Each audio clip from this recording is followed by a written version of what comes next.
Perkenalkan, nama saya Widya Nurbayanti dengan NIM 23060235. Saya dari Prodi PGSD kelas B1 2023. Di sini saya akan mempresentasikan jawaban ujian akhir semester pada mata kuliah Landasan dan Pengelolaan Pendidikan yang diampu oleh Bapak Dedi Junaidi, MAG. Di sini pada soal nomor 2 yaitu mengenai landasan dan pengelolaan peserta didik. Terdapat sebuah studi kasus di mana sebuah madrasah baru menghadapi tantangan dalam mengelola peserta didik dengan latar belakang sosial ekonomi yang sangat beragam, termasuk beberapa siswa dengan kebutuhan belajar khusus. Lalu disajikan sebuah soal, jelaskan landasan psikologis dan sosial yang harus menjadi dasar pengelolaan peserta didik di madrasah tersebut. Rancanglah sistem layanan peserta didik yang holistik, termasuk program bimbingan dan konseling serta strategi adaptasi kurikulum untuk memenuhi kebutuhan beragam siswa tersebut. Di sini saya sudah membuat sebuah penjelasan mengenai landasan psikologis, di mana pengelolaan peserta didik di madrasah harus berlandaskan pada prinsip-prinsip perkembangan psikologis anak dan remaja. Antara lain terdapat pada teori perkembangan anak dalam kognitif dan psikososial. Lalu ada landasan sosial yang dimana keadilan sosial, pendidikan inklusi, dan modal sosial. Lalu di sini ada rancangan sistem layanan peserta didik yang holistik, di mana saya membuat sebuah layanan bimbingan dan konseling. Pada layanan-layanan tersebut terdapat layanan orientasi, layanan informasi, layanan konseling dan individual, layanan konseling kelompok, dan layanan preventif. Pada layanan-layanan tersebut tentu saja mengacu pada landasan psikologis peserta didik yang harus dilaksanakan di sebuah sekolah. Lalu di sini ada sebuah strategi adaptasi kurikulum. Strategi yang dilakukan dalam mengadaptasi kurikulum untuk mendukung adanya landasan psikologis di madrasah yaitu dengan menggunakan diferensiasi pembelajaran, pembelajaran kontekstual, pemanfaatan teknologi sederhana, remedial dan enrichment. Lalu yang terakhir penanaman nilai agama dan sosial. Yang ketiga ada kolaborasi dengan orang tua dan komunitas, di mana program-program tersebut dapat mendukung adanya sebuah pendekatan psikologi, sensitivitas sosial, dan sistem layanan holistik yang mencakup bimbingan konseling, kurikulum adaptif, serta kemitraan dengan keluarga dan masyarakat. Di soal nomor 3 yaitu landasan dan pengelolaan tenaga pendidik dan kependidikan yang ada pada studi kasus Yayasan Pendidikan Cahaya Siliwangi ingin meningkatkan kualitas mengajar di 3 sekolah yang mereka kelola dengan anggaran terbatas. Soal yang berdasarkan landasan manajemen sumber daya manusia, buatlah strategi pengelolaan dan pendidikan dan kependidikan yang efektif, rancanglah program pengembangan profesional dan berkelanjutan. Nah, di sini saya membuat sebuah strategi di mana strategi pengelolaan tenaga pendidik dan kependidikan mencakup 4 hal, yaitu perencanaan dan penataan, menganalisis beban kerja, penataan tugas, dan mapping kompetensi. Lalu yang kedua, program pengembangan profesional berkelanjutan. Di sini terdapat program-program yaitu Sekolah Dasar Learning Capsule, lalu yang kedua peer coaching, yang ketiga listen study, yang keempat workshop tematik, dan yang kelima komunitas praktisi. Yang ketiga ada sistem insentif non finansial, yaitu penghargaan sosial, peluang karir, lingkungan kerja positif, waktu luang time atau time reward, dan pemberdayaan.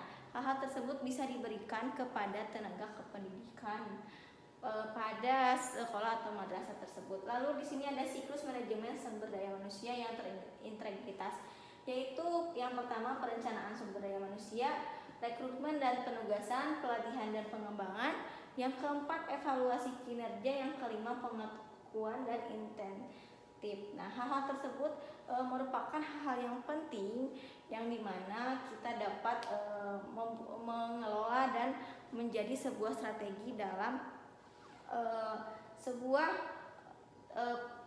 satuan pendidikan.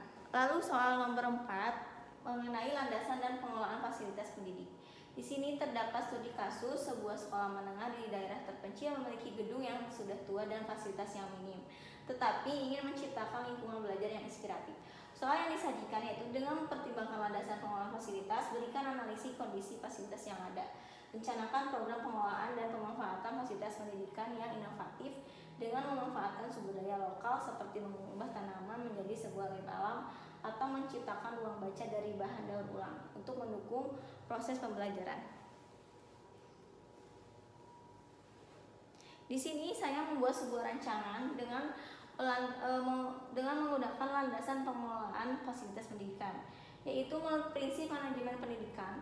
Pengelolaan fasilitas yang baik harus efektif, efisien, estetik, dan fungsional serta berbasis komunitas. Lalu di sini saya membuat sebuah rancangan, yaitu taman sekolah menjadi laboratorium alam. Di sini saya membuat sebuah nama programnya yaitu Tanaman Ilmu Alamku. Deskripsinya mengubah taman menjadi area belajar terbuka berbasis lingkungan sekolah. Kegiatan yang dilakukan yaitu budidaya tanaman sayur, bunga, dan tanaman herbal. Lalu dapat dilakukan juga pengamatan pada serangga, eksperimen ekosistem. Pemanfaatan kurikulum yang dilakukan yaitu pada mata pelajaran IPA, IPS, dan Bahasa Indonesia mengenai laporan hasil pengamatan, dan mata pelajaran agama yaitu syukur atas ciptaan Tuhan. Partisipasi pada program ini dapat dilakukan oleh guru IPA, siswa, orang tua sebagai bantuan alat tanaman dan kompos. Program yang kedua yaitu mengenai ruang baca kreatif dari bahan daur ulang. Nama programnya yaitu Pojok Baca Hijau.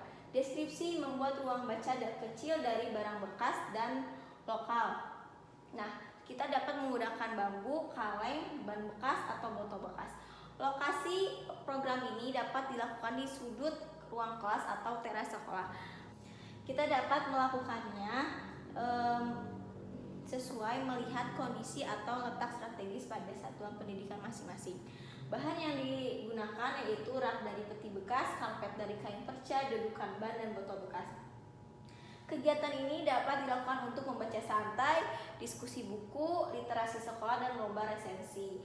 Lalu literasi sosial yang dilakukannya yaitu siswa juga belajar pentingnya daur ulang dan hidup berkelanjutan, di mana hal tersebut tentu saja sangat mendukung bagi program P5 yang ada di satuan pendidikan sekarang ini. Nah, tahap implementasi yang dilakukan yaitu yang pertama melalui tahap identifikasi, yaitu survei kondisi dan potensi fasilitas. Yang kedua, perencanaan partisipatif, melibatkan guru, siswa, dan komite sekolah. Yang ketiga, penggalangan bahan, kumpulkan bahan bekas dan lokal.